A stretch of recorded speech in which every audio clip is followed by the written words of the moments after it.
The 400-year-old documents, what would they be made of? The ones in the Guildhall exhibition are made from parchment, which is some type of dead animal skin, which has been dried and stretched under tension. So unlike leather, it's not had any additional chemicals added to it. It's just dried, tight. Dried and stretched. Dried and stretched. A lot of people associate vellum as the type of material that would be used, but you were saying that that's just one type. Vellum is specifically from dead calf. It's from you're testing my Latin, but there's a Latin word that is describing calf. But parchment is sort of the catch-all phrase for a dead animal skin. So it might be goat skin or sheep skin, or it might be calf, but we don't know without analysing it more carefully. So I guess the correct term to say is that it's parchment. Okay. The ink that might have been used on these parchments to make them last 400 years is really impressive because they're very clear. The inks are what are called iron gall inks, which are made from the oak galls. Yeah. I think the wasp gets into the acorn and sort of makes a mutation somehow in the acorn. So instead of forming an acorn, they grow into what are called oak galls. Okay. And then the oak galls are picked and dried and crushed, I imagine, and various other things are sort of thrown into the recipe. And that was what they used to make the inks. Luckily for me, as a conservator, the inks are very water stable, so it means that not the parchment documents, but other paper documents of the same age, the ink won't run or bleed when the documents get wet.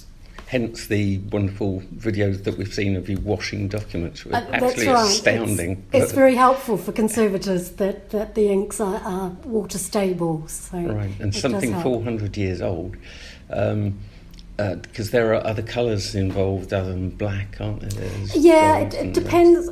I believe everyone had their own recipe of what made the best iron gall ink, so that there's no one recipe.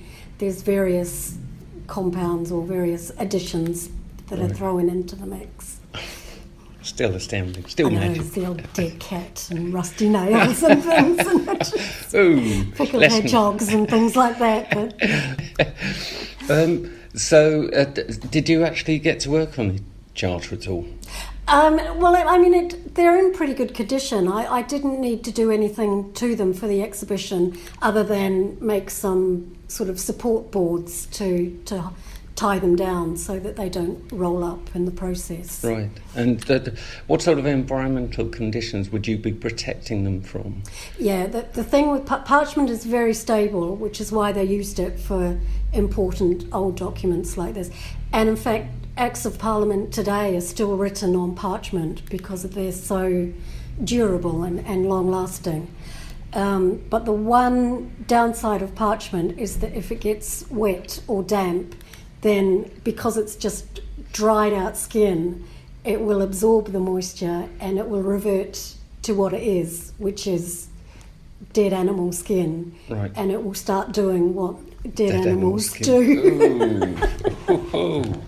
And hence the document, the wills here that I'm looking at, they are folded and look quite distressed, but Rhonda's managed to renovate some of them in incredible ways, but others are just so folded and stuck together that yes, it's the absorbing moisture that right. There's someone University of York, and they were doing a big analysis. They were taking DNA from the parchment, and they were saying, this is a Romney sheep, and it was a bit hungry, it was in poor nutrition when it died. And they can relate all that back to the Great Famine of 1578 or something, where the poor sheep didn't, there was a big drought, And That's the sheep obviously astounding. didn't get much to eat, so that's why it was. It's amazing, isn't it? It is. It yeah. is. Or it's an Orkney sheep that's been found in the Cornish Record Office or something. So how did that Orkney sheep get all the way? I don't know. Yeah. Would documents have been reused? I mean, recycled? Wow. Yeah, they do recycle them. These things called the Worcester Fragments, which are bits of parchment that someone discovered that there were all these fragments for lining spines of volumes, and they were all looking a bit similar, and they're what they call the Worcester Fragment. You can Google them, the Worcester Fragments. Okay. That go back to the Worcester Cathedral, and then they were, maybe it was the dissolution of the monasteries or something, they were sort of all used as scrap to bind up these other volumes. But someone noticed that they all had these in common, and they've kind of been able to reconstruct. Isn't that amazing? That's stunning. And I think they were sort of all over. They weren't just, they didn't just turn up in the Bodleian Library. There was some in the Bodleian and some at Canterbury Cathedral or something, and they just managed to piece them together. Yeah, Worcester Fragments. There we go. And again, going back to the DNA.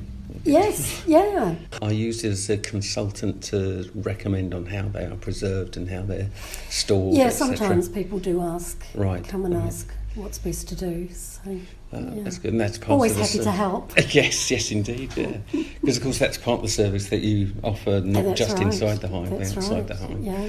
And you work from the hive on those documents as well. I do. I bring them all in here. Whilst they're in the hive, they have the same secure storage that all our documents have as well. So whilst they're in the building, they're treated as one of our own and all safe and secure in their environmental storage. Because if anybody listening would like to go on one of the behind-the-scenes tour, you might be lucky enough to actually come into the conservatory room and see this. It looks like a half-baked chemistry lab, and I guess to an extent it is, with a massive light board. And if you're lucky enough to see Rhonda at work, you'll, like us, be astounded at what's achieved. But when you have a look at the parchment on the 400-year-old document that is the Worcester Charter, you will similarly be impressed at how we are able to sort of keep it going and move it around. So please get to the Guildhall this Saturday, but if not, go on a behind-the-scenes tour. I keep talking about this wonderful 400-year-old document, but you were saying that there are some that are older? Oh, we've got other items that are older than just 400. 400's just the beginning.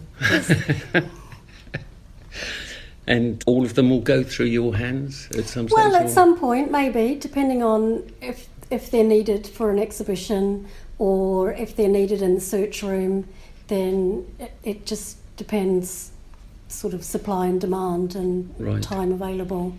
We're just talking about the parchment itself and looking at the... If you look carefully at the margins, the very extreme edges of the parchment, you might just see these tiny little pinprick holes. Okay. It was used to mark the lines so that the text is written straight. Almost like guidelines. I think it's like a frame with little nails, and they would actually pin the parchment to this frame, and then that gave them straight lines to work against. The straight lines to be right. And I like to see what I call the construction lines on these documents of how they're made and things that we don't usually think about. But if you look closely, then I think... One thing I must admit, in my time in archaeology, when I've looked at old documents, I love marginalia. And some of these incredible little images that people have done. Little doodles on the side. And it could be a rabbit, or it could be... one that I saw was an ass's head on what was the teacher at the time. So they were sitting there practising, and there was this look-alike. Sometimes I come across various things in the spine linings of volumes that are tucked away that no one sees other than me when I sort of get the covering off a book, and I always quite like the secret spine linings behind them that are hidden, more random of the things that I work on. But as you say, we've got some incredible documents. There's quite a few of them too. So I wrote a blog article about it. working on the police volumes, and they'd used, it's called printer's waste, it's just bits of paper that they had to hand, and it was a newspaper, and it had women's corsets, and that was quite exciting that the police records were hiding women's corsets. And just,